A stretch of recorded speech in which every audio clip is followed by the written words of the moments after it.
منذ إعلان عملية نبع السلام المزعوم، تركيا الاحتلال هذا الغاشم قام بارتكاب المجازر مع عناصر الجيش الحر والتي هي بالأساس هي عناصر من داعش.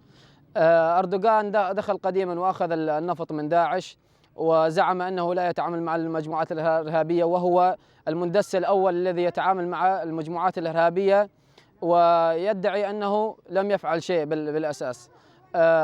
نحن نطالب من منطقة المالكية إلى منطقة عفرين بتنظيم وتسجيل هذه الأسماء تحت منظمة الإرهاب الدولية لمحاسبتهم على ما فعلوا من مجازر ونهب وسلب البيوت وتهجير سكانها.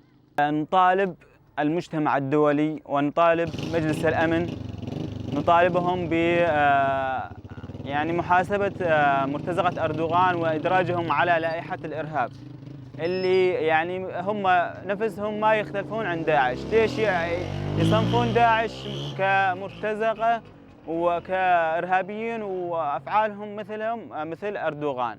يعني شنو يعني عملة إلها وجهين وهي داعش وأردوغان وتركيا يعني ومرتزقة تركيا. هم بالأصل أصلا يعني مرتزقة أردوغان أغلبهم دواعش وفروا من الحرب من هنا وراحوا انضموا الأردوغان. تركيا الاحتلال هذا الغاشم قام بارتكاب المجازر مع عناصر الجيش الحر والتي هي بالأساس هي عناصر من داعش.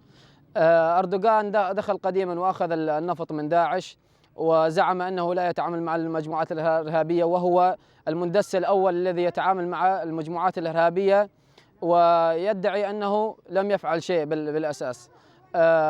نحن نطالب من منطقة المالكية إلى منطقة عفرين بتنظيم وتسجيل هذه الأسماء تحت منظمة الإرهاب الدولية لمحاسبتهم على ما فعلوا من مجازر ونهب وسلب البيوت وتهجير سكانها.